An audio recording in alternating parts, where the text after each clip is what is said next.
ఇవాళే కడప మేయర్ ఎన్నిక జరగనుంది. వైసీపీ మేయర్ అభ్యర్థిగా పాకా సురేష్ పేరును ఖరారు చేసింది వైసీపీ హైకమాండ్. పాకా సురేష్ కు మెజారిటీ వైసీపీ కార్పొరేటర్ల మద్దతు లభించింది. అయితే మేయర్ ఎన్నికకు అందరూ హాజరు కావాలంటూ తమ కార్పొరేటర్స్ కు విప్ జారీ చేసింది వైసీపీ. మరోవైపు ఈ ఎన్నికకు దూరంగా ఉంటున్నట్టుగా ప్రకటించింది టీడీపీ.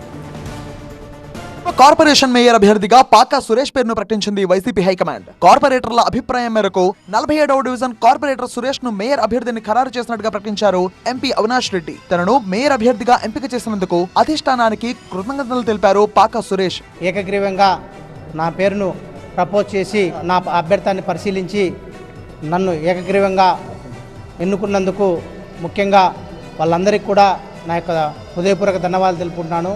ఇన్ని రోజులు పార్టీకి కష్టపడిన దానికి జగన్మోహన్ రెడ్డి గారు కూడా అందరికీ చెప్పి ఖచ్చితంగా ప్రజాస్వామ్యబద్ధంగా అందరి అభిప్రాయం తీసుకుని ఎన్నిక చేయమని చెప్పారు. కాబట్టి అందరూ కూడా నన్ను ఏకగ్రీవంగా ఎన్నుకున్నందుకు ముఖ్యంగా అందరికీ ధన్యవాదాలు తెలుపుకుంటాను. కడప కార్పొరేషన్ లో మొత్తం 50 డివిజన్లు ఉన్నాయి. గత ఎన్నికల్లో 48 డివిజన్లలో వైసీపీ గెలిచింది. టీడీపీ ఇండిపెండెంట్ అభ్యర్థులు ఒక్కో డివిజన్ లో గెలిచారు. ఆ తర్వాత 8 మంది వైసీపీ కార్పొరేటర్లు టీడీపీలో చేరడంతో ఆ పార్టీ బలం 9కి పెరిగింది. 2 కార్పొరేటర్లు ఇటీవలే మరణించారు. ప్రస్తుతం వైసీపీకి 39 మంది కార్పొరేటర్లు ఉన్నారు. మరోవైపు మేయర్ ఎన్నికకు దూరంగా ఉంటున్నట్టు ప్రకటించింది టీడీపీ.